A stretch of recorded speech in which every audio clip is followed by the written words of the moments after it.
আমার রাসূল গ্যারান্টি দিয়েছেন। ওই সাহাবীকে নবী ডাক দিয়ে বললেন, উম্মত, তুমি যদি তোমার মার চেহারার দিকে একবার মায়ার নজরে চাও, মহব্বতের নজরে চাও, আল্লাহ রাব্বুল আলামিন তুমি সন্তানের আমলের মধ্যে একটা আকবরী হজের সওয়াব দান করে দিব। মনের খুশিতে সাহাবী ডাক দিয়া বললেন, নবী গো, ইয়া রাসূলুল্লাহ, আমি যদি আমার মায়ের চেহারার দিকে দৈনিক 10 বার মায়ার নজরে চাই, আমার রাসূল বলেছেন উম্মত, তাইলে আল্লাহ রাব্বুল আলামিন তোমার আমলের 10টা কবুল হজের সওয়াব দিবে। সাহাবী মনের খুশিতে ডাক দিয়ে বললেন, নবী গো, আমি যদি আমার মার চেহারার দিকে দৈনিক 100 বার মায়ার নজরে চাই, আল্লাহর হাবিব মুস্কি হাসি দিয়া বললেন, তাইলে 100টা কবুল হজের সওয়াব। সাহাবী আবার বললেন, নবী গো, আমি যদি এর চাইতো বেশি তাকাই, তখন দয়াল নবী বললেন, এ উম্মত, তুমি যত হাজার বার, যত কোটি বার তোমার মার চেহারার দিকে মায়ার নজরে চাইবা, আমার আল্লাহ তত হাজার কবুল হজের সওয়াব তুমি সন্তানের আমলের মধ্যে লিখে দিব। এই জন্য কবি বলছেন, আরে মা ডাকটি কত মধুর জানে যে সবাই, মায়ের একটু আদরেতে কি যে শান্তি পাই রে, কি যে শান্তি পাই। কবুল হজের সওয়াব হয়, কবুল হজের সওয়াব হয় দেখলে মায়ের চেহারায়, মায়ের কদমের নিচে জান্নাত দিলেন খোদায়। আমার মায়ের মতো আপনজন, মায়ের মতো আপনজন ত্রিভুবনে নাই, মায়ের কদমের নিচে জান্নাত দিলেন খোদায়, মায়ের কদমের নিচে জান্নাত দিলেন খোদায়। মানুষ রূপে সৃষ্টি করলো দয়াল খোদায়, কত কষ্ট করলো মায়ে তার সীমানা নাই রে, তার সীমানা নাই। গায়ের চামড়া দিয়ে দেব মায়ের, চামড়া দিয়ে দেব মায়ের পাপুষ বানায়, মায়ের কদমের নিচে জান্নাত দিলেন খোদায়, মায়ের কদমের নিচে জান্নাত দিলেন খোদায়। কষ্ট হচ্ছে আমার বাবাজিরা, মনোযোগ মনোযোগ। তাইলে দেখেন তো, লক্ষ লক্ষ টাকা খরচ করে মক্কা শরীফ, মদিনা শরীফ জিয়ারত কইরা হাজী সাহেবরা হজের কোনো গ্যারান্টি দিতে পারেন না। কিন্তু রাসূল বলেছেন, যদি কেউ একবার তার মার চেহারার দিকে মায়ার নজরে চায়, আল্লাহ রাব্বুল আলামিন ওই সন্তানের আমলে কবুল হজের সওয়াব দান করে।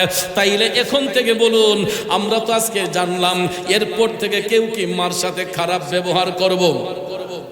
দিন মা বাবার দিলেতে আঘাত দিও না বন্ধুরে,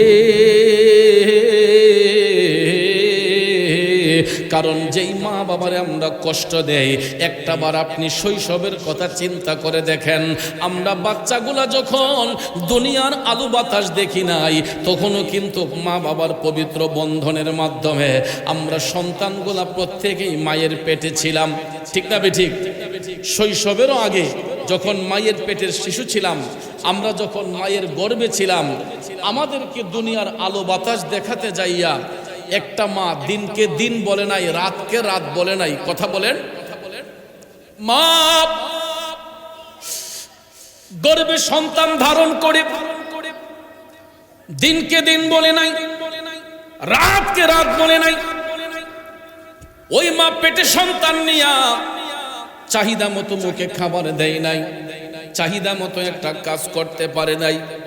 হে যুবক, শুধুই কি সেটা না, একটা সন্তানকে গর্ভে ধারণ করে মা ঠিক মতো আরাম করতে পারে নাই, অনেক সময় মায়ের খাবারের রুচি হয় নাই। শুধু তাই নয় রে বাজান, 7 মাস 8 মাস যখন পার হয়ে যায়, আপনারা লক্ষ্য করে দেখবেন অনেক মায়ের পাও ফুলে যায়, হাত ফুলে যায়, মুখ ফুলে যায়, ঠিক না বেঠিক? বাচ্চা যখন মায়ের পেটে আস্তে আস্তে বড় হয়, 7-8 মাস যখন পার হয় তখন দেখবেন মায়ের পেটটা আস্তে আস্তে বড় হয় এবং অনেক সময় হাত পায়ে পানি এসে যায়, মুখটা ফুলে যায়, তখন অনেক মায়ের বডি ফিটনেস নষ্ট হয়ে যায়। আছে না নাই? আমাদের মতো সন্তানগুলোকে, এই কথা বলো কেন, আমাদের মতো সন্তানগুলোকে দুনিয়ার আলো বাতাস দেখাতে যাইয়া এমন মা আছে হাত ফুলে যায়, পাও ফুলে যায়, ঠিক মতো খাবার খাইতে পারে না, সারাটা রাত বিছানার মধ্যে পাখির মতো ছটফট ছটফট করে গো। ডান করোটে গেলে সন্তান না জানি ব্যথা পায়, মা বাম করোটের মধ্যে যায়, বাম করোটে গেলে জাদুর না জানি কষ্ট হয়ে যায়। ওই মা দেখবেন বিছানাটা ছাইরা সঙ্গে সঙ্গে বিছানার মধ্যে বসে যায়। স্বামী ডাক দিয়া কই, স্ত্রী তুমি ঘুমাও না কেন? কই পেটের সন্তান না জানি কষ্ট হয়ে যায়, এই জন্য না হয় একটু কষ্ট করলাম। সারাটা রাত না ঘুমাইয়া কাটাইয়া দিল।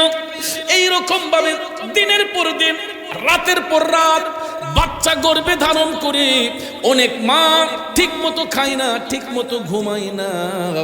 এইরকম ভাবে যাইতে যাইতে যাইতে গো 10 মাস 10 দিন যখন পার হইয়া যায়, মা দুঃখিনীর যখন প্রসব ব্যথা শুরু হইয়া যায়, এ যুবক বন্ধু শুনো আমার বাবাজিরা, প্রসব ব্যথা সম্পর্কে মদিনার কামলিওয়ালা নবী বলেছেন, প্রসব ব্যথা এমন একটা ব্যথা, গর্ভধারণ করে বাচ্চা যখন দুনিয়াতে আসবে ওই মুহূর্তে বাচ্চা ডেলিভারি হওয়ার সময় মায়ের যে একটা ব্যথার সৃষ্টি হয়, ওই ব্যথাটা এমন একটা ব্যথা, দয়াল নবী বলেছেন পৃথিবীটা কিয়ামত হলে যেই রকম মনে হয়, সন্তান প্রসবের সময় মাদের কাছে ঠিক এই রকম মনে হয় যেন পৃথিবীটা কিয়ামত হইয়া যাইতেছে।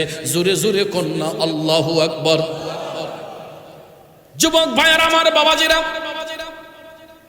যেই মা নরমাল ডেলিভারির মাধ্যমে বাচ্চা প্রসব করে, কোনো ইনজেকশন ছাড়া, অ্যানেস্থেসিয়া ছাড়া, ওই মারা বুঝতে পারে প্রসব ব্যথা কত প্রকার ও কি কি। ঠিক না ঠিক?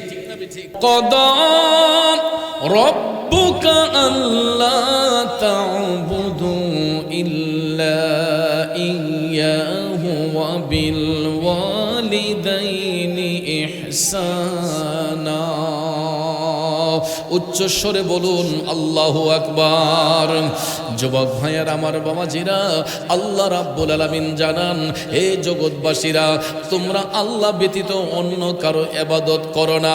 সাথে সাথে আমার আল্লাহ বলেন, ওয়া বিল ওয়ালিদাইনি ইহসানা, পিতা এবং মাতার সহিত উত্তম ব্যবহার করো, ভালো ব্যবহার করো। জোরে বলেন নির্দেশ কার? আল্লাহ রাব্বুল আলামিন প্রথমে বলছেন যে তোমরা আল্লাহ ব্যতীত অন্য কারো ইবাদত করো না, সাথে সাথে বলেছেন তোমরা পিতা মাতার সহিত উত্তম ব্যবহার করো। প্রিয় হাজিরিন, এই হলো আয়াতে পাকের সরল তর্জমা। এই আয়াতে পাকের তাফসির করতে গিয়ে জগৎ বিখ্যাত তাফসিরে রুহুল বয়ান প্রমাণ করেছে যে এখানে আল্লাহ রাব্বুল আলামিন প্রথমে তার ইবাদতের সাথে অন্য কাউকে শরীক করতে নিষেধ করেছেন, আবার মা বাবাকে সম্মানিত করেছেন। এটার কারণ হলো আল্লাহর সাথে যেমন কোনো অংশীদারিত্ব নাই, পৃথিবীতে একটা সন্তানের কাছে তার মা বাবার চেয়ে ঊর্ধ্ব মর্যাদার অধিকারী আর কেউ নাই। ঠিক না ঠিক? আল্লাহর সাথে যেমন কোনো শরীক নাই, পৃথিবীতে একটা সন্তানের কাছে তার মা বাবার চেয়ে ঊর্ধ্ব মর্যাদার অধিকারী আর কেউ নাই। এই কারণে আল্লাহ রাব্বুল আলামিন তার ইবাদতের সঙ্গে কাউকে শরীক করতে বারণ করে সাথে সাথে আল্লাহ বলেছেন তোমরা মাতা পিতার খেদমত করো, তাদের সঙ্গে সৎ আচরণ করো। সুবহানাল্লাহ বলেন। কারণ ভাইয়ার আমার, আমরা পৃথিবীর যত সন্তান আছি, আমরা সমস্ত সন্তানগুলা মা বাবার কাছে ঋণী। ঠিক না বিঠে? এ নবীর প্রেমিকেরা, একটা কথা মনে রাখবেন, পৃথিবীর সমস্ত ঋণ পরিশোধ করা যায়, কিন্তু মা বাবার কাছে সন্তান যেই ঋণী হয়ে আছে, পৃথিবীর সমস্ত ব্যাংক ব্যালেন্স যদি দিয়ে দেন, পৃথিবীর সমস্ত সম্পদ যদি মা বাবাকে দিয়ে দেন, তারপরেও মা বাবার ঋণ পৃথিবীর কোনো সন্তান শোধ করতে পারবে না। এই জন্য আল্লাহ রাব্বুল আলামিন পরবর্তী অংশে বলতেছেন, ইম্মা ইয়াবলুগান্না عندك الكبر أحدهما أو كلاهما فلا تقل لهما أف ولا تنهرهما وقل لهما قولا كريما আল্লাহ রাব্বুল আলামিন বলেন, সন্তান মাতা পিতার দুইজনের কোনো একজন অথবা তাদের উভয়ে তোমাদের নিকট অসুস্থ হয়ে গেলে, বার্ধক্যের বয়সে চলে গেলে, আল্লাহ কয় হে সন্তানেরা, ওই মা বাবাকে তোমরা ধমক দেয়া কথা বলবা না, তাদের সাথে এমন কোনো আচরণ করবা না যাতে তারা উফ শব্দটা ব্যবহার করে। কারণ বাজান, পৃথিবীর সন্তানগুলা মা বাবার যদি কষ্ট দেয়, আমার রাসূল বলতেছেন পৃথিবীর কোনো মা বাবা সন্তানকে অন্তর থেকে অভিশাপ দেয় না, কিন্তু সন্তান যখন মা বাবার দিলের মধ্যে কষ্ট দেয়, আমার আল্লাহ যেমন কষ্ট পায়, আল্লাহর আরশটা তখন মা বাবার মনের কষ্টে থরথর করে কাঁইপা উঠে। জোরে জোরে কন্যা আল্লাহু আকবার। এই জন্য শায়েরে লিখেছেন, আরে পৃথিবীতে মায়ের মতো আপন কেউ হবে না, পৃথিবীতে বাবার মতো আপন কেউ হবে না, তোমরা কোনো দিনও মা বাবার মনেতে কষ্ট দিও না, তোমরা কোনো দিনও মা বাবার দিলেতে আঘাত দিও না। ঠিক না বেঠে? কারণ বাজান, সন্তান যদি মা বাবার মনের মধ্যে কষ্ট দেয়, আমার আল্লাহ কষ্ট পায়। সন্তান যদি মা বাবার দিলের মধ্যে দুঃখ দেয়, আমার দিনের নবী দুঃখ পায়। শুধু তাই নয়, ওই মা বাবার মনের কষ্টে আমার আল্লাহর আরশটা তখন থরথর কইরা কাঁইপা উঠে। এই জন্য আল্লাহ বলেছেন, মা বাবার দুইজনের কোনো একজন অথবা তাদের উভয়ে তোমাদের নিকট অসুস্থ হয়ে গেলে, বার্ধক্যের বয়সে চলে গেলে। এটার কারণ কি জানেন? বার্ধক্য কখন আসে? বার্ধক্যটা আসে যখন মা বাবার বয়স যখন 50 ঊর্ধ্ব হয়ে যায়, 60-65 যখন হয়ে যায়, তখন দেখবেন আস্তে আস্তে তাদের শারীরিক শক্তি কমতে থাকে। কথা বলেন ঠিক না বেঠিক? মা বাবার শারীরিক শক্তি কমতে থাকে, তখন তারা দুর্বল হয়ে যায়, অচল হয়ে যায়। ওই মুহূর্তে আল্লাহ রাব্বুল আলামিন আদেশ দিয়েছেন, তোমরা মা বাবারে ধমক দিয়া কথা বলবা না। কারণ আজকে তুমি হয়তো জোয়ান, আজকে তুমি সন্তান হয়তো জোয়ান, কিন্তু একদিন তুমি যখন কচি শিশু ছিলে, মাকে জ্বালা যন্ত্রণা দিয়েছ, বাবারে কষ্ট দিয়েছ, কই কোনোদিন তো মা বাবা সন্তানকে ধমক দেয় নাই। আমরা বাচ্চাগুলা যে ছোট্টবেলায় মা বাবারে কষ্ট দিয়েছি, মা বাবার দিলের মধ্যে আঘাত দিয়েছে, বলেন তো আমাদের মা বাবা কি আমাদেরকে ধমক দিছে, মারামারি করছে? যদিও মুখের শাসন করছে, একটা বেদ দিয়ে বাড়ি দিয়েছে, এটা আমাদের ভবিষ্যৎ সুন্দরের জন্য। কথা বলেন ঠিক না বেঠিক? কারণ মা বাবা সন্তানকে যে শাসন করে, এটা মনের কষ্টে নয় বা অন্তর থেকে অভিশাপও দেয় না, বরঞ্চ বাচ্চাকে মানুষের মতো মানুষ হওয়ার জন্য, তার ভবিষ্যৎ সুন্দর হওয়ার জন্য, এই মেন লাইফে পৌঁছার জন্য মা বাবা সন্তানকে শাসন করে। কথা কোন ঠিক না বেঠিক? কিন্তু যুবক, একটা বার ভাইবা দেখবেন, বাচ্চার গায়ে যদি জ্বর আসে, বাচ্চা যদি অসুস্থ হয়, দেখবেন মা দুঃখিনী টপ টপ করে চোখের পানি চাইরা কান্না শুরু করে দেয়, বাবার মধ্যে পেরেশানি শুরু হয়ে যায়। দেখবেন যত ব্যস্ততায় থাকুক না কেন, বাচ্চার যদি শরীর খারাপ হয়, বাবা কিন্তু বসে থাকে না, পকেটে টাকা না থাকলেও অন্যজনের কাছ থেকে টাকা ধার কইরাই না হলেও সন্তানের চিকিৎসা করে, সন্তানকে হসপিটালে ভর্তি করে। ঠিক কিনা বলেন? আর আমরা সন্তানগুলা উপযুক্ত হবার পরে, বড় হয়ে যাবার পরে, অনেক সময় দেখা যায় মা বাবা অসুস্থ, মা বাবার শারীরিক কষ্ট, তখন দেখা যায় সন্তান হসপিটালে নিবে দূরের কথা, ডাক্তারের কাছে নিবে দূরের কথা, ওই মা বাবার কোনো যত্নই করে না, কোনো খেয়াল নজর করে না। কথা বলেন আছে না নাই? এমন সন্তান আছে না নাই? দেখবেন মা বাবার প্রতি কোনো যত্ন থাকে না, খেয়াল থাকে না, এই জন্য আল্লাহ বলেছে, সন্তান তোমার মা বাবা যদি অসুস্থ হয়ে যায়, তাদের দুইজনের কোনো একজন বার্ধক্যে যায়, অসুস্থ হয়, তোমরা তাদের সঙ্গে ধমকে সুরে কথা বলবা না, তাদের সঙ্গে এমন আচরণ করবা না যাতে তারা উফ শব্দটা পর্যন্ত ব্যবহার করে। কারণ সন্তান যদি মা বাবার দিলে আঘাত দিয়া এই শব্দ ব্যবহার করে কষ্ট দিয়ে কথা বলে, তখন আল্লাহর আরশটা থরথর করে কেঁপে উঠে। জোরে কন্যা আল্লাহু আকবার। এই জন্য ভাইয়েরা আমার, কবি বলেছেন তো, কিন্তু কষ্ট লাগে ওই জায়গায়।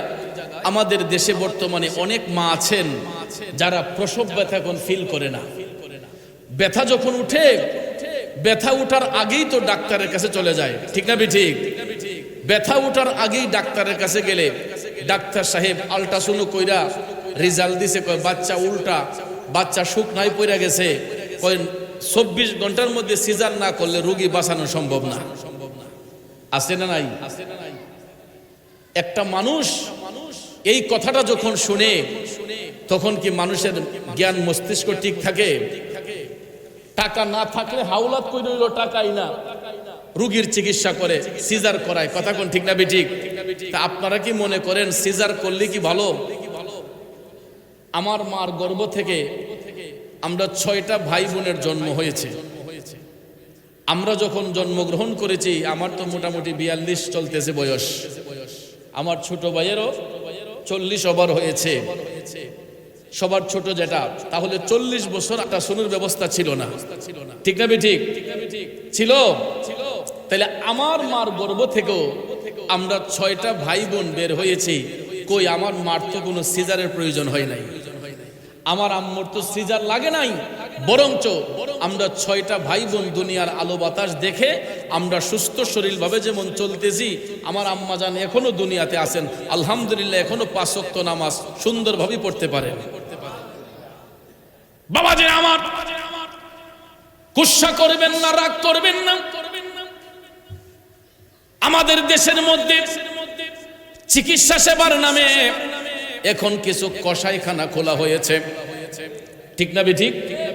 চিকিৎসা সেবার নামে কিছু কসাইখানা খোলা হয়েছে।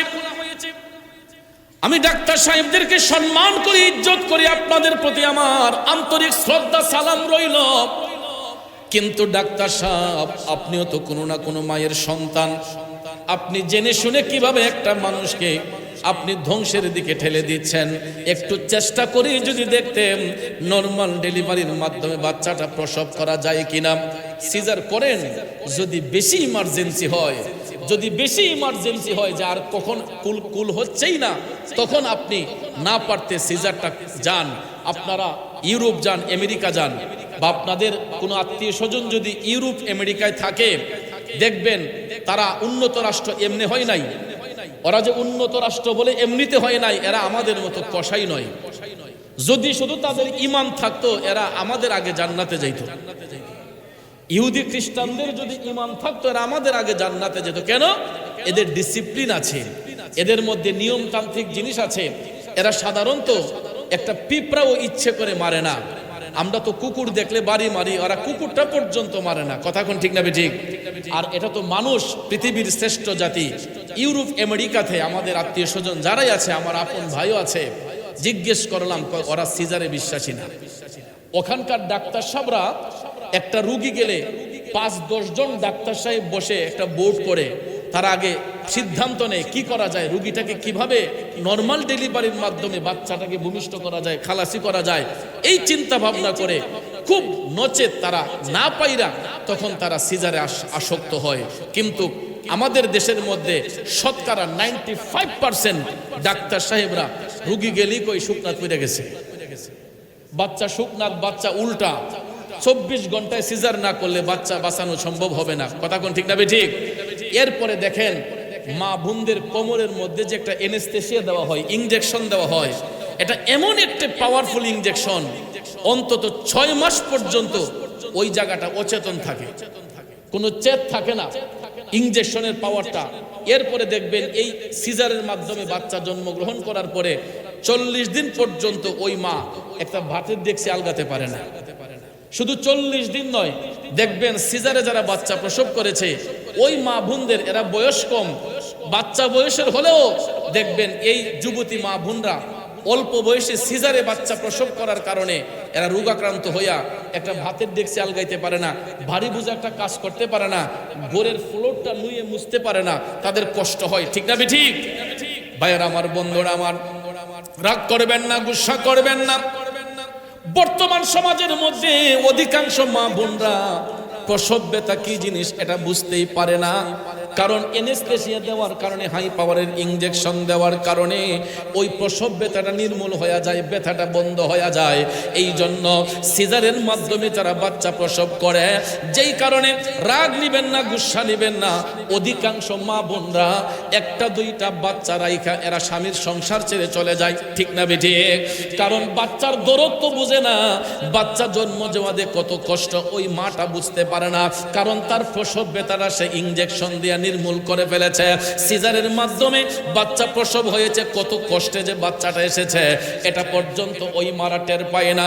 এই জন্য সিজারে বাচ্চা প্রবেশ করার কারণে অধিকাংশ মা বোনরা বাচ্চাদের প্রতি সুনজর থাকে না। একটা দুইটা বাচ্চা রেখে দেখবেন স্বামীর সাথে ঝগড়া করে অন্যত্র চলে যায়, আছে না নাই? কিন্তু সঠিকভাবে যদি কোনো মা প্রসব ব্যথাটা ফিল করতো গো, আমার রাসূল বলেছেন পৃথিবীটা কিয়ামত হলে যেই রকম মনে হয় সন্তান যখন নরমাল ডেলিভারির মাধ্যমে মায়ের লজ্জাস্থান দিয়া দুনিয়াতে আগমন করে, ওই মায়ের কাছে তখন মনে হয় যেন পৃথিবীটা কিয়ামত হয়ে যাচ্ছে। এই কারণে কবি বলেছেন, ওরে মায়েরও প্রসবের কালে আরে বুক ভাইসা যায় নয়ন জলে রে, ও সন্তানের লইয়া কুলে ভুলে প্রসব যন্ত্রণা, দুঃখের দরদি আমার জনম দুঃখে মা, গর্ভধারিণী মা, জনম দুঃখিনী মা, দুঃখের দরদি আমার জনম দুঃখী মা। ঠিক না বেঠে বন্ধু?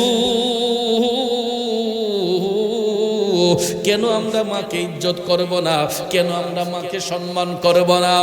প্রসব ব্যথার সময় মার কাছে মনে হয়েছে যেন পৃথিবীটা কিয়ামত হয়ে যায়।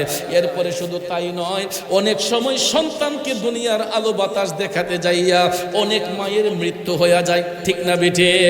মৃত্যুর সাথে পাঞ্জা লড়ে মা সন্তানকে দুনিয়ার আলো বাতাস দেখাতে যাইয়া, এরপরে আমরা দুনিয়াতে আসার সময় মার কলিজার মধ্যে যেই দুইটা আঘাত করিব, এই আঘাতগুলা এত কষ্টকর আঘাত, মায়ের কাছে মনে হয় পৃথিবীটা কিয়ামত হইয়া যাইতেছে।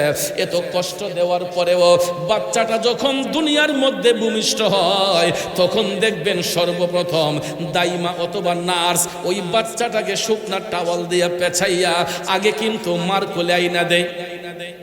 অন্য কাউকে দেখাবার আগে নার্স এবং দাইমা বাচ্চারে আগে মার কাছে নিয়ে কয়, এই যে আপনার সোনামণি, এই যে আপনার বাচ্চা।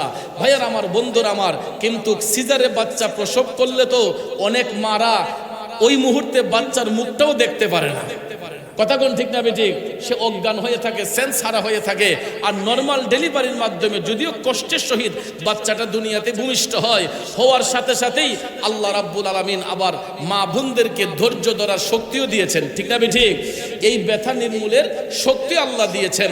এই জন্য ভাইয়ার আমার, বন্ধুরা আমার, আল্লাহ রাব্বুল আলামিন তো মায়ের লজ্জাস্থান দিয়েছেনই, বাচ্চা দুনিয়াতে আসবে। কথা কোন ঠিক না বেঠিক? ওই বাচ্চার হায়াত রিজিকের ফয়সালা করবেন কে? জোরে কোন করবেন কে? বন্ধুরা আমার, বাবাজিরা, এই জন্য আমরা চেষ্টা করব আমাদের মা বোনদেরকে এইরকম পরামর্শ দেব যাতে না পাইরা সিজার যাতে যতটুকু না করা যায়, নর্মাল ডেলিভারির মাধ্যমে একটু কষ্টের সহিত যদি ওই মাটা বাচ্চাটাকে প্রসব করায়, তাইলে বাজার আমার, বন্ধুরা আমার, ওই মা বাচ্চার প্রতি দরদ থাকবে। বাচ্চা জন্ম দেওয়া যে কত কষ্ট একজন মা বুঝতে পারবে। এই জন্য বাজান রে, দেখবেন আমরা সন্তানগুলা যখন চোখের আড়াল হয়ে যায় মায়ের, মার কাছ থেকে যখন অন্যত্র যাই, দেখবেন যেই মা কুলে পিঠে করে বাচ্চাটাকে মানুষ করেছে, ওই মাটা দেখবেন পাগলিনীর মতো হয়ে যায়। ঠিক না বেঠিক? অন্যের মার কথা কি বলবো, আমিও যখন মাহফিলে যাই, কোথাও যাই, আমি দেখি রাত 12টা 1টা হলে বা আকাশে যখন বিদ্যুৎ চমকায়, যখন ঝড় তুফানের আশঙ্কা হয়, আমার আম্মা ঠাস করে আমার মোবাইলে ফোন মারে, অভূত কই আছো, আকাশ দি ভালো না, মেঘাচ্ছন্ন ফুতরে রাস্তাঘাট থাকলে তাড়াতাড়ি একটা দোকানের পাশে যাও, একটা ঘরের ভিতর যাও, কারণ চিন্তা করে মা যে আমার ছেলেরা যদি বাহিরে থাকে ঝড় তুফানের কবলে পইরা দুর্ঘটনা তো ঘটতে পারে। কথা কোন ঠিক না ঠিক? এই জন্য ভাইয়ের আমার, একজন মা তার জাদু যদি মার চোখের আড়ালে থাকে, মার চোখের আড়াল থেকে অন্যত্র থাকে, ওই মাটা পাগলিনীর মতো হয়ে যায়। শুধু আমার মা নয়, সমাজের প্রত্যেকটা সন্তানের মা।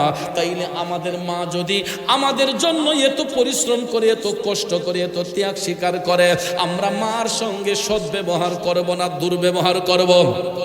এই জন্য যুবক ভাইয়ের আমার, আপনাদের পায়ে হাত ধরে বলে যাব, যাদের ঘরে মা আছে গো, একটা কথা মনে রাখবেন, আমার রাসূল বলেছেন, যেই ঘরের মধ্যে মা আছে ওই ঘরে আল্লাহর জান্নাত আছে, যেই ঘরের মধ্যে বাবা আছে ওই ঘরের মধ্যে আল্লাহর রহমত আছে। এই জন্য যুবক, যাদের ঘরে মা বাবা আছে, আল্লাহর রহমত আছে, আল্লাহর জান্নাত আছে, এই রহমত জান্নাত ঘরের মধ্যে রাইখা কোনোদিন এই দুইটা জায়গা নষ্ট করবেন না। কারণ ভাই ভাইয়ের শত্রু হয় যদি সম্পদ নিয়ে ভাগাভাগি হয়, বোন ভাইয়ের শত্রু হয় যদি বোনের ফরজ সত্য আদায় করা না হয়, বন্ধু বন্ধুর শত্রু হয় যদি টাকা পয়সার মধ্যে ভাগ বাটোয়ারা হয়। কিন্তু পৃথিবীর মধ্যে দুইজন ব্যক্তি কখনো সন্তানের শত্রু হয় না গো, একজন হলো বাবা, একজন হলো মা। এই দুইটা মানুষ কোনোদিন সন্তানের শত্রু হয় না, এরা সব সময় সন্তানের ভালো চায়, সব সময় সন্তানের উন্নতি চাই। কথা বলেন ঠিক না বিঠে? এই জন্য কবি বলেছেন, ওরে পৃথিবীতে মায়ের মতো আপন কেউ হবে না, তোমরা কোনো দিনও মা বাবার মনেতে কষ্ট দিও না, তোমরা কোনো দিনও মা বাবার দিলেতে আঘাত দিও না। যুবক বন্ধুরা আমার, বাবা জেনা গো, সন্তান আমি দুনিয়াতে আসার সঙ্গে সঙ্গে যখন কান্নাকাটি করেছি, পৃথিবীর কোনো দোকানের খাবার, পৃথিবীর কোনো লিকুইড খাবার আমার আপনার মুখের মধ্যে দেওয়া হয় নাই। ওই বাচ্চাটা দুনিয়াতে আসার সাথে সাথে গো, আল্লাহ রাব্বুল আলামিন মা দক্ষিণের দুইটা স্তন খুলে দিয়েছেন। ওই সন্তান যখন মায়ের বুকের দুধ পান করেছে, মায়ের স্তনের মধ্যে মুখটা লাগানোর সাথে সাথে বাচ্চার কান্নাটা বন্ধ হয়ে গেছে। কথা বলেন ঠিক কিনা? 2 বছর পান করালেন মায়ের বুকের দুধ, কোলে বুকে নিয়ে আমায় দিলেন কত সুখ। 2 বছর পান করালেন মায়ের বুকের দুধ, কোলে বুকে নিয়ে আমায় দিলেন কত সুখ। কিভাবে সেই মাকে ছেলে মন্দ কথা বলে, মা কেন এত দামি জানে না সকলে, মা কেন এত দামি জানে না সকলে, বলুন মা কেন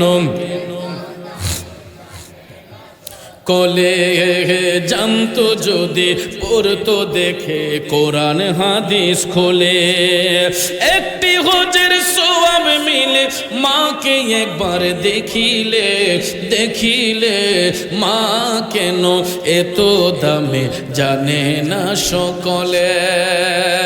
এ নবীর প্রেমিকেরা, আল্লাহর হাবিব সাল্লাল্লাহু আলাইহি ওয়াসাল্লামের একজন সাহাবী আমার নবীর কাছে আসলেন। আয়েশা বলতেছেন, নবী গো, আমার মা আমার নিকট আগমন করেছেন। ইয়া রাসূলুল্লাহ, আমি কি এই মুহূর্তে আমার মার সঙ্গে সৎ ব্যবহার করব না দুর্ব্যবহার করব? সুবহানাল্লাহ।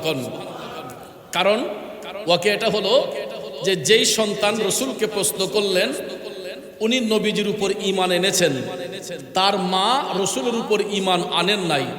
অর্থাৎ মা হচ্ছেন মুশরিক আর ছেলে হচ্ছে নবীর দিনে এসেছে। ছেলে হচ্ছে মুমিন, মা হচ্ছে বেদিন। ছেলে হচ্ছে সত্য দিনে এসেছে মুসলমান, আর তার মা বেদিন মুশরিক। এই অবস্থায় আল্লাহর হাবিব সাল্লাল্লাহু আলাইহি ওয়াসাল্লামের কাছে এসে জিজ্ঞেস করছেন যে, ইয়া রাসূলুল্লাহ, আমার মা তো এখনো বেদিন, আমি তো আপনার দিনে এসেছি নবী গো, আমার মা তো আমার কাছে এসেছেন, আমি কি আমার মার সাথে সদ্ব্যবহার করব না দুর্ব্যবহার করব? আল্লাহর হাবিব সাল্লাল্লাহু আলাইহি ওয়াসাল্লাম ডাক দিয়ে বললেন, উম্মত, অবশ্যই তুমি তোমার মার সাথে সৎ ব্যবহার করবে। কেন? উনি তোমার গর্ভধারিণী, ওই মার পেট থেকে তুমি ভূমিষ্ঠ হয়েছো। শুধু তাই নয়, রাসূল বলেছেন, উম্মত রে, তুমি যদি তোমার ওই মার চেহারার দিকে একবার মায়ার নজরে চাও, তুমি যদি তোমার ওই মার চেহারার মধ্যে একবার মায়ার নজরে চাও, আল্লাহ রাব্বুল আলামিন তুমি সন্তানের আমলের মধ্যে একটা কবুল হজের সওয়াব দান করে দিব। ওরে সম্ভবপুর কান্দাপাড়ার বাবাজিরা, এই জিলকদ মাসে পৃথিবীর বিভিন্ন প্রান্ত থেকে লক্ষ লক্ষ হাজী সাহেবগণ, হাজী সাহেব সাহেবানাগণ মক্কা শরীফ, মদিনা শরীফ যাচ্ছেন। আমাদের বাংলাদেশ থেকেও হাজার হাজার হাজী সাহেবরা ইতিমধ্যে চলে গেছেন, ঠিক না ঠিক? প্রতি বছর আমাদের দেশ থেকেও লক্ষ লক্ষ মানুষ মক্কা শরীফ, মদিনা শরীফ যান। কেউ উমরা করতে যান, কেউ বড় হজ করতে যান। কথা কোন ঠিক কিনা? আপনারা বলেন, মিনিমাম উমরা করতে হলেও এখন 1.5-2 লাখ টাকা লাগে, আর বড় হজ করতে গেলে কমপক্ষে 5.5 থেকে 6 লক্ষ টাকা, নিচের মধ্যে, উপরে আরো বেশি লাগে। কথা কোন ঠিক না ঠিক? 6 লক্ষ টাকার কম হজ করা সম্ভব হয় না। আপনারা বলেন, আপনি 6 কোটি টাকা দিয়েও যদি হজ করে আসেন, আরাম আয়েশ করে আসেন, আজ পর্যন্ত পৃথিবীর কোন হাজী সাহেব সাহেবানাগণ হজের কোনো গ্যারান্টি দিতে পারবেন যে আমার হজটা কবুল হইছে? লক্ষ লক্ষ টাকা খরচ করে মক্কা শরীফ, মদিনা শরীফ জিয়ারত করে হাজী সাহেব সাহেবানাগণ গ্যারান্টি দিতে পারে না যে আমার হজ কবুল হয়েছে বা আমার হজ কবুল। এই গ্যারান্টি কেউ দিতে পারবে? কিন্তু আমার নবী দিতে পেরেছেন, আমার রাসূল গ্যারান্টি দিয়েছেন। ওই সাহাবীকে নবী ডাক দিয়ে বললেন, উম্মত, তুমি যদি তোমার মার চেহারার দিকে একবার মায়ার নজরে চাও, মহব্বতের নজরে চাও, আল্লাহ রাব্বুল আলামিন তুমি সন্তানের আমলের মধ্যে একটা আকবরী হজের সওয়াব দান করে দিব। মনের খুশিতে সাহাবী ডাক দিয়া বললেন, নবী গো, ইয়া রাসূলুল্লাহ, আমি যদি আমার মায়ের চেহারার দিকে দৈনিক 10 বার মায়ার নজরে চাই, আমার রাসূল বলেছেন, উম্মত, তাইলে আল্লাহ রাব্বুল আলামিন তোমার আমলে 10টা কবুল হজের সওয়াব দিবে। সাহাবী মনের খুশিতে ডাক দিয়া বললেন, নবী গো, আমি যদি আমার মার চেহারার দিকে দৈনিক 100 বার মায়ার নজরে চাই, আল্লাহর হাবিব মুস্কি হাসি দিয়া বললেন, তাইলে 100টা কবুল হজের সওয়াব। সাহাবী আবার বললেন, নবী গো, আমি যদি এর চাইতো বেশি তাকাই, তখন দয়াল নবী বললেন, এ উম্মত, তুমি যত হাজার বার, যত কোটি বার তোমার মার চেহারার দিকে মায়ার নজরে চাইবা, আমার আল্লাহ তত হাজার কবুল হজের সওয়াব তুমি সন্তানের আমলের মধ্যে লিখে দিব। এই জন্য কবি বলছেন, আরে মা ডাকটি কত মধুর জানে যে সবাই, মায়ের একটু আদরেতে কি যে শান্তি পাই রে, কি যে শান্তি পাই। কবুল হজের সওয়াব হয়, কবুল হজের সওয়াব হয় দেখলে মায়ের চেহারায়, মায়ের কদমের নিচে জান্নাত দিলেন খোদায়। আমার মায়ের মতো আপন জন, মায়ের মতো আপন জন ত্রিভুবনে নাই, মায়ের কদমের নিচে জান্নাত দিলেন খোদায়, মায়ের কদমের নিচে জান্নাত দিলেন খোদায়। মানুষ রূপে সৃষ্টি করলো দয়াল খোদায়, কত কষ্ট করলো মায়ের তার সীমানা নাই রে, তার সীমানা নাই। গায়ের চামড়া দিয়ে দেব মায়ের, চামড়া দিয়ে দেব মায়ের পাপুষ বানাই, মায়ের কদমের নিচে জান্নাত দিলেন খোদায়, মায়ের কদমের নিচে জান্নাত দিলেন খোদায়। কষ্ট হচ্ছে আমার বাবাজিরা, মনোযোগ মনোযোগ। তাইলে দেখেন তো লক্ষ লক্ষ টাকা খরচ করে মক্কা শরীফ মদিনা শরীফ জিয়ারত কইরা হাজী সাহেবরা হজের কোনো গ্যারান্টি দিতে পারেন না। কিন্তু রাসূল বলেছেন যদি কেউ একবার তার মার চেহারার দিকে মায়ার নজরে চায় আল্লাহ রাব্বুল আলামিন ওই সন্তানের আমলে কবুল হজের সওয়াব দান করে। তাইলে এখন থেকে বলুন, আমরা তো আজকে জানলাম এরপর থেকে কেউ কি মার সাথে খারাপ ব্যবহার করব, মার দিকে কেউ খারাপ নজরে চাইব, কিন্তু এগুলো আমরা মাহফিলে বলে যাই, কিন্তু ঘরে গেলে স্ত্রীর ফার্ম ফাইলই স্ত্রী যখন ইনজেকশনটা দিয়া দেয় তখন দেখবেন কয় তোমার মারলে আমার পক্ষে খাওয়া সম্ভব না। ঠিক না ঠিক? এই কথাটা কইলেই তো ছেলে এখন চিন্তা করে মা রাখবো না বউ রাখবো। ঠিক না ঠিক? মার মন খুশি করব না বউয়ের মন খুশি করব, সন্তান টেনশনে পড়ে যায়। আমি পরামর্শ দেব যুবক, আপনার স্ত্রী আপনার মায়ের সঙ্গে থাকতে চায় না, সিদ্ধান্তটা কি হবে? প্রথমে আপনি আপনার স্ত্রীকে বোঝাতে হবে, আপনার শৈশবের কথাটা আপনার স্ত্রীর কাছে তুলে ধরতে হবে। আপনার সহধর্মিণীকে আপনি বলে দিবেন যে বোন দেখো, তুমি তো আমার অধীনে এসেছো, আল্লাহ তাআলা তোমাকে কবুল করেছে আমার অর্ধাঙ্গিনী হিসেবে, কিন্তু আমি তো ওই মায়ের গর্ভে 10 মাস 10 দিন ছিলাম। ভূমিষ্ঠ হওয়ার পরে আমার মা আমাকে আদর যত্ন করছে, আমার পিছনে আমার মা বাপ লাখ লাখ টাকা খরচ করছে, তারা আমাকে অনেক স্বপ্ন বুকে ধারণ করে আমাকে বড় করেছে। এখন তারা অসুস্থ, তারা আমি যদি তাদের দিকে নজর না রাখি তাহলে আমার মা বাবাকে দেখবে কি? এরকম ভাবে বুঝাবেন আপনার স্ত্রীকে, আপনার অতীতের কথাগুলো আপনার স্ত্রীকে বলবেন। একটা পরিবারে একজন বাবা কত কষ্ট করে 2টা 3টা সন্তানরে লালন পালন কইরা তাদের পড়াশোনার খরচ যোগায়া একটা ফ্যামিলিকে কতটুকু সুন্দর করে একজন মা বাবা গুছাইয়া নিছে। এরপরে দেখা যায় হঠাৎ করে ম্যাডাম আইসা ওই ঘরের মধ্যে আইসা দেখা যায় 3 বাই 3 সংসারে গেছে। যেই ভাইগুলা এক ডেকের ভাত খাইছে, এক মায়ের হাতের পাক খাইছে, দেখা যায় ঘরে স্ত্রী আসার সাথে সাথে মার হাতের পাক খাইব দূরের কথা, নিজে পাক করেও মা বাপরে খাওয়ায় না, চুলার 3টা হয়ে যায়। কথা বলেন ঠিক না ঠিক? তো ওই মুহূর্তে আমাদের যুবকদের করণীয় হচ্ছে আমাদের স্ত্রীগণকে আমরা আগে বুঝাতে হবে, আমাদের অতীতের কথাগুলো তাদেরকে তুলে ধরতে হবে। এরপরেও যদি না বুঝে তখন তাকে চোখের শাসন করবেন, বেতের শাসন নয়, চোখের শাসন করবেন। চোখের শাসন যদি দেখা যায় সে বেয়াদবি করে, রাসূল বলেছেন 3 বার তাকে বুঝাইবা, চোখের শাসন করবা। 3 বারের পর যদি সে না বুঝে তখন তার বিছানা আলাদা করে দাও। কি করে দাও? তাকে শাস্তি হিসেবে স্বামী কি করবে? স্ত্রীর সঙ্গে বিছানা আলাদা রাখবে, যে তার শিক্ষার জন্য যে আমার স্বামী রাগ করেছে, তার মা বাবার সাথে আমি খারাপ আচরণ করতেছি, আমার স্বামীর মনে কষ্ট হয়েছে, এই জন্য রাসূল বলেছেন তোমরা বিছানাটা পৃথক রাখো। এরপরও যদি সে তোমার কথার অবাধ্য চলে, শ্বশুর শাশুড়ির সাথে বেয়াদবি করে, তাকে ভালো করার জন্য মৃদু প্রহার করো। মৃদু প্রহার মানে কি ঠাস ঠাস করে বাইরে যাবেন না, আলের ফাজুন দিয়ে বাইরে না, তাকে মৃদু প্রহার করতে হয়। অর্থাৎ চোখের শাসনে না মানলো, বিছানা আলাদা করেছেন তখনও না মানছে, এরপরও না মানছে, তখন রাসূল বলেছেন তাকে মৃদু প্রহার করো। অর্থাৎ হালকা কিছু ভয় দেখিয়ে, বেত্রাঘাতের ভয় দেখিয়ে তারপরও সে শুদ্ধ হয়ে যায়।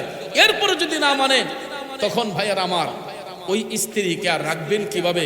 সে যদি আপনার ঘরে অশান্তি সৃষ্টি করে তখন তাকে সুন্দর করে ডিসাইড করে দিলেই আপনার পরিবার সুন্দর হবে। কারণ স্ত্রী চলে গেলে 40 দিন পার করে না অনেক মানুষ, স্ত্রী মারা গেলেও দেখছি 40 দিন পার করে না, ঘর চলে না, আরেকটা লাগে। ঠিক না ঠিক? কিন্তু ভাইয়ার আমার স্ত্রী একজন চলে গেলে আরেকজন আল্লাহ পাক আপনার জন্য রেখেছে, ওইটা চলে গেলে আরেকটা পাবেন। কিন্তু যুবক রে, গর্ভধারিণী মা যদি দুনিয়া থেকে চলে যায়, ওই মায়ের আসনে অন্য কোনো নারীরে যদি বসান, বলুন তো নিজের মার মতো কি স্বাদ পাওয়া যায়?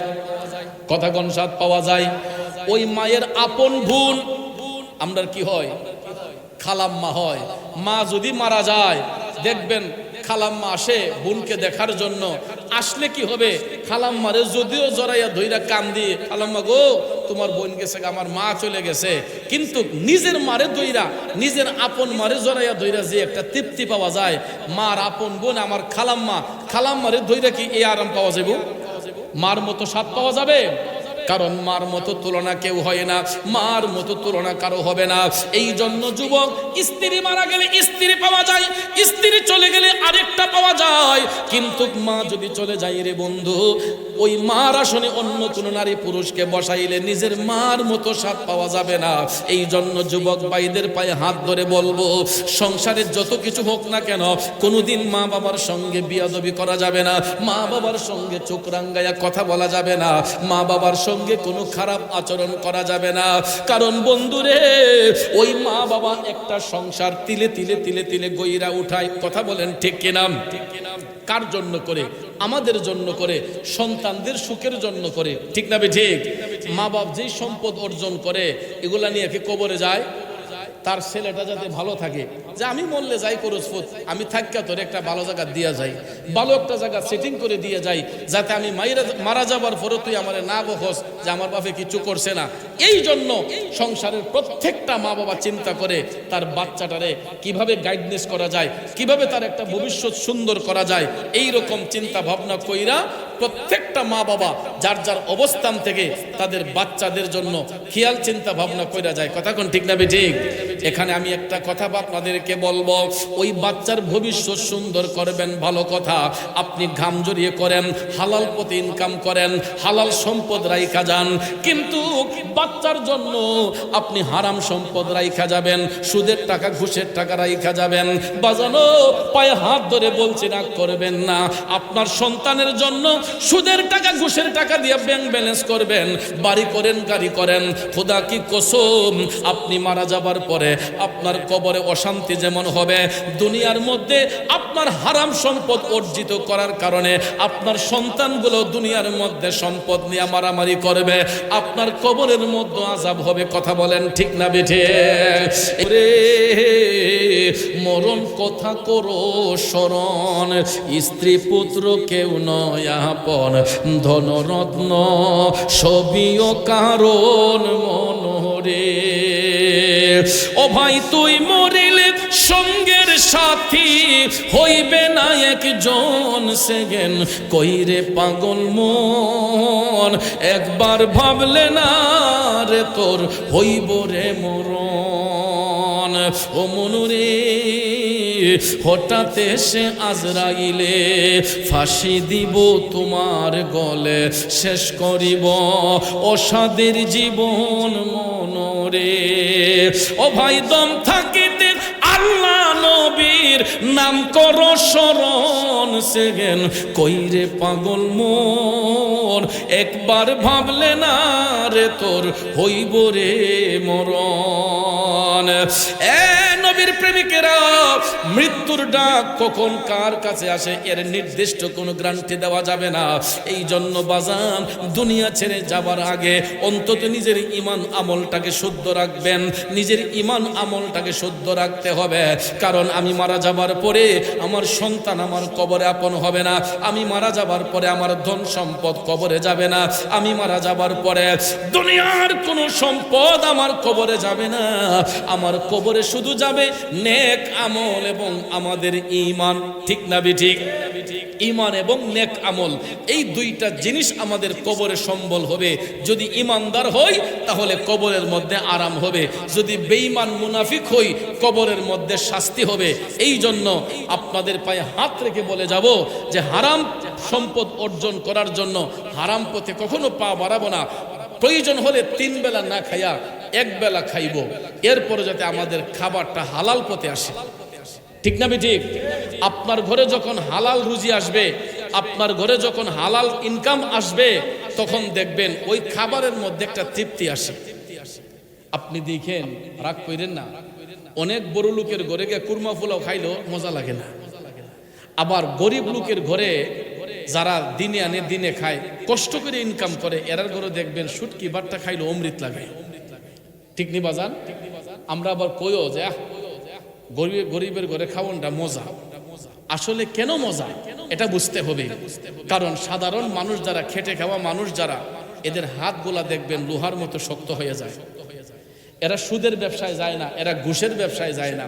সাধারণ মানুষগুলা মাটি কাইটা যেই টাকা ইনকাম করে, দুধের মধ্যে ভেজাল থাকে, তাদের পয়সাতে ভেজাল নাই।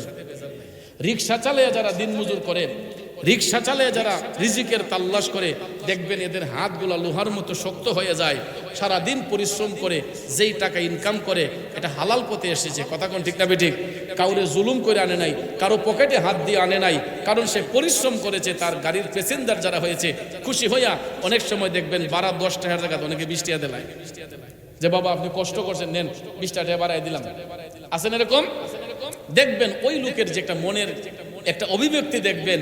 একটা মানুষ যখন পরিশ্রম করে, একজন রিক্সাওয়ালা ভাই, সিএনজি চালক ভাই পরিশ্রম করে যখন টাকা ইনকাম করে, ভাড়া যদি 400 টাকা হয়, আপনি গিয়া যদি ওনারে 20 টাকা বাড়াই দেন, যে নেন ভাই আপনার 20 টাকা বাড়াই দিলাম, দেখবেন ওই ব্যক্তি অন্তর থেকে আপনার জন্য একটা দোয়া দিবে। কথা বলেন ঠিক না বেঠিক? অন্তর থেকে দোয়া দিবে, অন্তর থেকে আপনার জন্য সে আল্লাহর কাছে প্রার্থনা করবে যে যাক, মানুষের একটা মানবতা আছে, ওই লোকটার বিবেক আছে। কথা বলেন ঠিক না বেঠিক? আবার রিক্সা চালক, সিএনজি চালক ভাইরাও আপনারা আবার অত খুশি হয়ে যান কেনা? আপনারারও কিছু দোষ আছে। অনেক সময় দেখা যায় 200 টাকার ভাড়া, একটা মানুষ বিপদে পড়ছে, আপনি 500 টাকা চেয়ে গেছেন। অনেক সময় দেখা যায় 150 টাকার ভাড়া, আপনি 300 টাকা চাইয়ে লিছেন। এটার দ্বারাতে কিন্তু একজন মানুষের প্রতি জুলুম করা হয়। হ্যাঁ, আপনি বলতে পারেন যে ভাই আজকে তো বৃষ্টির দিন, আমার ভাড়া 20 টাকা, কিন্তু বৃষ্টির দিন ভাই আমার একটু কষ্ট হইব, আমার আরো 10 টাকা বাড়াইয়ে দিন, 20 টাকা বাড়াইয়ে দিন। এরকম কম্প্রোমাইজের মাধ্যমে, সৌহার্দ্যের মাধ্যমে যদি ইনকামিং সোর্সটা হয়, তাহলে ক্রেতা এবং বিক্রেতা উভয়ের মধ্যে যখন ভালোবাসা থাকে, তখন দেখবেন ওইটাতে আর কোনো কষ্টের কোনো বিষয় থাকে না। আমার কথায় কি আপনার অসুবিধা হচ্ছে বুঝতে? তাই আমি যেই কথাটা বোঝাতে যাচ্ছি, বাজান, হালাল পথে ইনকাম করবেন, 3 বেলা না খায়া, দরকার হয় 1 বেলা পরিবারে শান্তি আসবে, বাচ্চাগুলার মধ্যে মানবতা বোধ সৃষ্টি হবে। আর হারামের মধ্যে আরাম নাই তো বাজান, কথা কোন ঠিক না? হারামের মধ্যে কোন আরাম আছে? আপনি হারাম খাইতেছেন, দেখবেন আপনার ছেলে একটা নেশাখোর হয়ে গেছে, ফেন্সিকুর হয়ে গেছে। আপনি সুদের ব্যবসা করতেছেন, ঘুষের ব্যবসা করতেছেন, দেখবেন আপনার ছেলে একটা প্রতিবন্ধী হয়ে গেছে। এরকম আছে না? এই জন্য একভাবে না একভাবে আল্লাহ রাব্বুল আলামিন আমাদেরকে ক্ষতির দিকে ধাবিত করে দেয় যদি আমরা হারাম পথে চলাফেরা করি। এই জন্য বাজান, পায়ে হাত ধরে বলে যাব, 3 বেলা না খাইয়া প্রয়োজন হলে 1 বেলা খাবো, এরপরে যাতে আমাদের রিজিকটা হালাল পথে আসে। হালাল পথে রিজিকের তাল্লাশ কইরা দুনিয়া ছেড়ে চলে যাবার পরেও দেখবেন দুনিয়ার মানুষগুলা ওই ব্যক্তির জন্য আফসোস করবে, দুনিয়ার মানুষগুলা ওই ব্যক্তির জন্য আফসোস করবে। এই জন্য আমি এবার বড় কামদার মামাজিদেরকে বলবো, মা বাবা যাদের ঘরের মধ্যে আছে, কোনোদিন ওই মা বাবাকে প্রেসার হিট করবেন না। অনেক সময় দেখবেন টাকার জন্য বাবারে প্রেসার দেয়, মারে প্রেসার দেয়। ওই মা বাবার ইনকামিং সোর্স বুঝতে হবে। তো অনেক সন্তানগুলা না বুঝা, বাবার এবিলিটি নাই, আমার উন্ডা কিনা না দিলে রাস্তা ফিরে মরে যাবো, রেলের তলে ফিরে মরে যাবো, আছে না নাই? যুবক ছেলে, তুমি তো একটা বার বোঝা উচিত ছিল তোমার বাবা কতটুকু পরিশ্রম করে ইনকাম করে। তোমার বাবা বিদেশি, তোমার আব্বা মিডল ইস্টে থাকে, তোমার বাবা লন্ডন আমেরিকায় থাকে, কিন্তু লন্ডন আমেরিকা গেলে কি টাকার গাছ? সৌদি আরব গেলে কি টাকার গাছ? এটা টাকার মেশিন নয়। ওই টাকাগুলা ইনকাম করতে গিয়া একজন বাবা, একজন মা, তার যে কতটুক পরিশ্রম হয়, কতটুক শরীরের ঘাম জড়াতে হয়, যারা ইনকাম করে তারাই বুঝতে পারে। অনেক সময় দেখবেন বাচ্চার মন রাখতে গিয়া অনেক বাপে কয়, যাক আমার পুত্রে হুন্ডাটা কিনে দেলাই, নাইলে হেরে সামালন যেত না। মা কয়, তোমার পুত্রে আইফোন না দিলে হে বলে গাড়ি তুলে ফুলে মরে যাবো। দেখেন বাবা ইনকামিং সোর্স কম, এরপরে একটা আইফোন কিনতে গেলে বর্তমানে 1.5 লাখ 2 লাখ টাকা লাগে, ঠিক না ঠিক? নর্মাল সেট কিনলো, আইফোন কিনলো 1 লক্ষ টাকা, 1,20,000 টাকা লাগে। কিন্তু দেখেন তো, চিন্তা করে, এর বেচলো আপনার 5 পয়সার দাম হইতো না, কথা কোন ঠিক না ঠিক? এই একটা আইফোনের দাম 1,20,000, 1,50,000 লক্ষ টাকা। কিছু কিছু ছেলে দেখা যায় রাস্তা দিয়ে হাঁটে, তার কাছে আইফোন। আরে বাবারে, জিগাইলে আপনি কি করেন? আমি স্টুডেন্ট, 1 টাকা ইনকাম নাই, তার পকেটের মধ্যে iPhone X20 ultra, X25 ultra, কথা কোন আছে না? তাহলে আপনার ইনকামিং সোর্স নাই, আপনি আপনার বাবার দিকে লক্ষ্য করতে হবে, আপনার বাবার ইনকামের দিকে আপনাকে নজর রাখতে হবে। কিন্তু আপনি তো মনে করতেছেন আমি তো আইফোন চালাই, আমি তো এই S20 আলট্রা চালাই, আমি এইরকম ভার্সনের মোবাইল ব্যবহার করি, এটা ছাড়া করি না। কিন্তু আপনি যত কিছু করেন না কেন, আপনার বাবা ওই জিনিসটা আপনাকে দিতে গিয়ে কতটুক পরিশ্রম হয়েছে, কতটুক শরীরের ঘাম ঝরেছে, এই জিনিসটা আপনি ফিল করতে হবে। আর যদি না করেন, একদিন আপনি যখন বাবা হবেন তখন এটা হারে হারে বুঝবেন। ঠিক না ঠিক? যেই দিন আপনি বাবা হবেন এই দিন হারে হারে বুঝবেন। ভাইয়েরা আমার, বন্ধুরা আমার, আমরাও এক সময় এটা বুঝতাম না। যখন স্টুডেন্ট ছিলাম, যেমনি চলছি, তখন আব্বা কইতো, আম্মা কইতো, পুত্রে একদিন বুঝবে, যেদিন সংসারের ভার তোমার কাঁধে পড়বো। তখন দেখছি যে আসলে হোটেল যখন নিজে চালায়, সংসার যখন নিজে চালায়, তখন দেখা যায় সব চাহিদা চলে গেছে বাচ্চাদের দিকে। নিজে একটা কাপড় কিনতে গেলেও মানে আমার কাছে লাগে যে না, আমার বাচ্চাটার আগে দিয়ে দিই। কথা কোন ঠিক না ঠিক? একটা কাপড় বানাইতে গেলেও বাচ্চার কথা মনে হয়ে যায়, পরিবারের কথা মনে হয়ে যায়। কারণ আমি তো এখন ঘরের কর্তা, অভিভাবক। আমার উসিলায় 3টা 4টা মানুষের রিজিকের ব্যবস্থা হয়। এই জন্য ভাইয়ের আমার, যারা উপার্জন করে, যারা ইনকাম করে, এরা দেখবেন বেহুদা খরচে যায় না।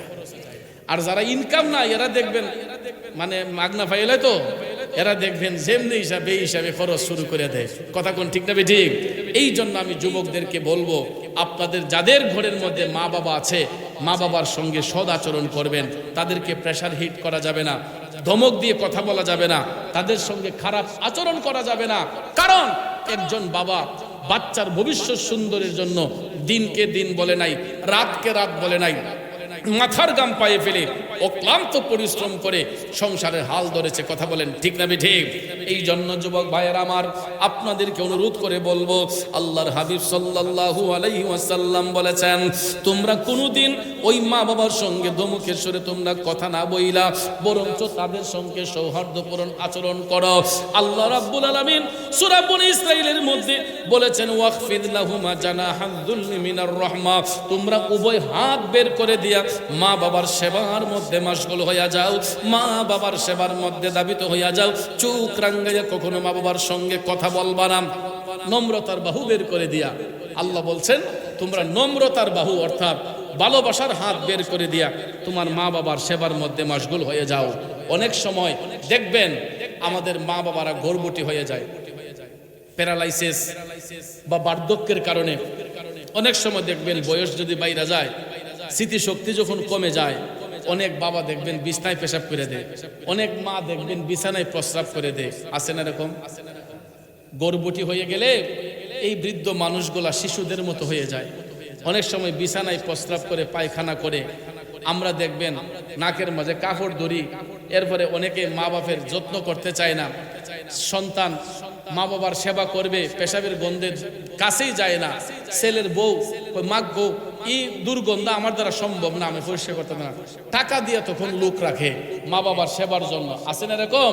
কিন্তু নো, আল্লাহ বলছেন, ওয়াখফিদ লাহুমা জানাহাদ যুল্লি মিনার রাহমা, তোমরা উভয় হাত বের করে দিয়া ভালোবাসার মাধ্যমে, সৌহার্দ্যের মাধ্যমে তোমরা তোমাদের মা বাবার সেবা করো। কেন? তুমি যখন ছোট্টবেলায় প্রস্রাব করেছো, পায়খানা করেছো, বিছানা ভরাইয়া ফেলছো, তুমি বিছানা ভরাইয়া ফেলছো, অন্য মানুষ ঘরে আইসা বলছে তোমার ছেলে পেশাব করছে, দুর্গন্ধ, পায়খানা করছে, দুর্গন্ধ, পরিষ্কার করো। মা কিন্তু নাকে এয়ার ফ্রেশনার লাগাই নাই, রুমের মধ্যে কোনো পারফিউম দেয় নাই, নাকের মধ্যে কোনো এয়ার ফ্রেশনার সুগন্ধি লাগাই নাই। লাগাইছে? যুবক ভাইয়ের আমার, সন্তান আমি বিছানায় প্রস্রাব করেছি, সন্তান আমি পায়খানা করেছি, ঘরের মধ্যে বিছানার মধ্যে আমি জিনিসপত্র সব উলট পালট করে রেখেছি। মাশাআল্লাহ, নারে তাকবীর, নারে রিসালাত, আহলে সুন্নাত ওয়াল জামাত। আল্লামা ফরিদী সাহেবের আগমন, ফরিদী সাহেবের আগমন, আমরা সকলে বলি মারহাবা। সারা বাংলাদেশে আল্লামা ফরিদী সাহেবের যেই গণজোয়ার যেই দিকে যায়, সেই দিকেই শোনা যায় শুধু ফরিদী হুজুরের আলোচনা, ফরিদী হুজুরের ওয়াজ। কিন্তু অনেকেই সরাসরি দেখতে পায়, অনেকে আফসোস করে। আজকে আপনারা ভাগ্যবান, আমার সহযোদ্ধা, আমার ভাই আল্লামা মুফতি জহিরুল ইসলাম ফরিদী সাহেব আমাদের মধ্যে সে উপস্থিত হয়েছেন।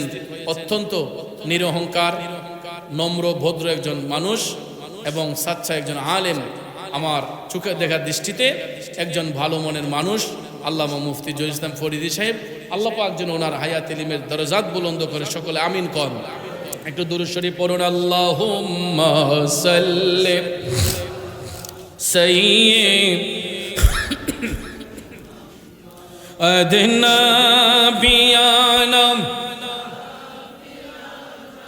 মাওলানা মাওলানা বি শাফি।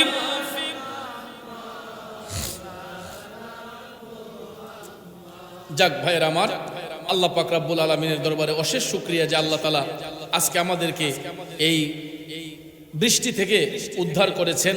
কারণ প্রতিদিন আকাশের অবস্থা এতটা ভালো থাকে না। এই দুর্যোগ প্রতিকূলতার কারণে আমাদের অনেক কৃষক ভাইদের ফসলি জমিগুলা ধূলিসাৎ হয়ে গেছে, পানিতে তলিয়ে গেছে। কৃষকরা অনেকেই আপনার কেউ হার্ট অ্যাটাক করে ফেলেছে, আমি সোশ্যাল মিডিয়াতে দেখেছি। তো এই বৃষ্টির কারণে অনেক মানুষের ফসল ক্ষতিগ্রস্ত হয়েছে। কারণ কৃষকরা যদি চাষাবাদ না করত এবং এই ধান যদি ভালো করে না ফলে, তাহলে আমরা রিজিক পাবো কোত্থেকে? তো এটাও আল্লাহর পক্ষ থেকে আমাদের জন্য হয়তো কোনো বড় ধরনের একটা আযাব আল্লাহ পাক আমাদেরকে দান করেছেন। আমরা আল্লাহর কাছে বিনয় করে আমরা শুকরিয়া আদায় করি যে আল্লাহ, তুমি আমাদেরকে রিজিক দিয়ে কষ্ট দিও না। কারণ রিজিক দেওয়ার মালিক আল্লাহ, রিজিক নেওয়ার মালিক আল্লাহ। দেখেন কৃষকরা এত সুন্দর করে চাষাবাদ করেছে, সার, খোল, পানি, সেচ কোনো দিকে ত্রুটি রাখে নাই। সব দিকে তারা পরিপূর্ণ করে আজকে চাষাবাদ করছে। ফসল কাটবে ওই মুহূর্তে আল্লাহ রহমতের বৃষ্টি পাঠিয়ে দিছে। কেউ কি আটকাতে পারছে? আটকাতে পারছে? তুমি রাখো কি বা মারো, এই দয়া করো, থাকিতে যেন তোমায় না ভুলি।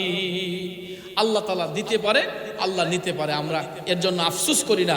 আল্লাহ রাব্বুল আলামিন আমাদেরকে রিজিক হয়তো দিতেছেন বেশি, আল্লাহ তাআলা আমাদের রিজিক দিয়া একটু আমাদেরকে পরীক্ষা করেছেন। আমরা নৈরাশ নয়। আল্লাহ যদি আমাদেরকে উপাস রাখতে চায়, রাখুক, এটা আল্লাহর ইচ্ছা। আল্লাহ যদি আমাদেরকে রিজিক দিয়ে রাখতে চায়, এটাও আল্লাহর ইচ্ছা। কারণ করোনা মহামারী গেছে, কেউ কি উপাস থাকছে? আল্লাহ সবার ঘরেই ব্যবস্থা করে দিয়েছে। তো ইনশাআল্লাহ কৃষক ভাইদেরকে বলবো, মনে কোনো কষ্ট নেবেন না, ধৈর্য ধারণ করেন, আল্লাহর কাছে শুকরিয়া আদায় করেন, ধৈর্য ধারণ করেন। আল্লাহ রাব্বুল আলামিন হয়তো এবার দেন নাই, আগামীতে আমাদের জমিতে আরো ফসল আল্লাহ ভালো দিতে পারে। কথা কোন ঠিক না বেঠিক?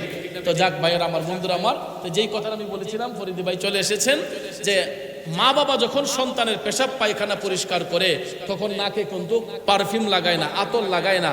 তো আমাদের মা বাবা যখন আমাদের চোখের সামনে বার্ধক্যের বয়সে গিয়ে বিছানায় প্রস্রাব করবে, পায়খানা করবে, আমরা কেন অজুহাত দেখাবো, কাজের মানুষ রাখবো? আল্লাহ তাআলা বলছেন, ওয়াকফিদ লাহুমা জানাহাদ দুল্লি মিনার রহমা, তোমরা উভয় হাত বের করে দিয়া মা বাবার সেবা করো, চোখ রাঙ্গায় কথা বলবা না। তো আমাদের মা বাবা যদি বিছানার মধ্যে পড়ে যায়, আমার স্ত্রী করুক বা না করুক এটা দেখার বিষয় নয়। আমি তো আমার বাবার সন্তান, মায়ের সন্তান, আমার দুই হাত দিয়া আমি মা বাবার পেশাব পায়খানা পরিষ্কার করব, এতে কোনো অসুবিধা আছে? আল্লাহ রাব্বুল আলামিন যেন আমাদেরকে এই সহি বুঝ দান করে এবং প্রত্যেককেই যেন মাতা পিতার খেদমত করার তৌফিক দেন। যাদের ঘরে মা বাবা নাই, আল্লাহ যেন আমাদের মা বাবার কবরটাকে জান্নাতের বাগান বানিয়ে দেন এবং দয়াল নবীর নূর মুবারক দিয়ে যেন তাদের কবরকে আলোকিত করে দেন। সবাই বলেন আমিন। তো আমি বিশেষ করে আবার মুবারকবাদ জানাই আল্লামা হাফিজ আমির হোসেন রায়পুরি সাহেবকে। উনি ওনার সুচিন্তায়, সুপরামর্শে, আপনাদের সহযোগিতায়, এলাকাবাসীর সহযোগিতায় আজকে এত সুন্দর পরিবেশ করেছেন। ছাত্রদের পাগড়ি পরিধান করা হবে। আপনারা এই অনুষ্ঠানে এসেছেন, এই প্রোগ্রামে এসেছেন, আমি অন্তর থেকে আপনাদেরকে মোবারকবাদ জানাই। সেই সাথে যারা পাগড়ি পরিধান করবে হাফেজ ছাত্রদেরকে আমি মুবারকবাদ জানাই, কারণ এরা তাদের মায়ের গর্বিত সন্তান। এরা তাদের উস্তাদের ইজ্জত রক্ষা করেছে, এলাকার সম্মান রক্ষা করেছে, ঠিক কিনা? এবং যারা তাদেরকে লজিং এর ব্যবস্থা করে দিয়ে, লজিং এ খাইছে না, বোর্ডিংয়ে দুইজন আর একজন লজিংয়ে খাইছে। যারা লজিং দিয়েছেন, লজিংয়ে খাইয়া যারা পড়াশোনা করছে, ওই লজিং মাস্টার আজকে ধন্য। আপনার ঘরে দুমুঠো ডাল ভাত খেয়ে একটা ছেলে কোরআনের হাফেজ হয়েছে, এটাও আপনার একটা উত্তম সফলতা। এই উসিলায় হয়তো আল্লাহ পাক আপনাকে পরপারে নাজাত দিতে পারে, ঠিক না বে ঠিক? তো যাক, আল্লামা ফরিদী সাহেব এসেছেন, আমরা আপনাদেরকে হাফেজ আমির হোসেন রায়পুরি সাহেব, হয়তো উনি ওনার পরিচালনায় হাফেজ ছাত্রদের পাগড়ি দিবেন। আমার অগুছালু কথায় কেউ কষ্ট পেয়ে থাকলে কষ্ট নেবেন না। তরিকতের স্বার্থে, সুন্নিয়তের স্বার্থে বলবো, সবাই ভালো থাকবেন, সুস্থ থাকবেন, 5 ওয়াক্ত নামাজ পড়বেন, হালাল রিজিক খাবেন। আসসালামু আলাইকুম ওয়া রাহমাতুল্লাহি ওয়া বারাকাতুহু।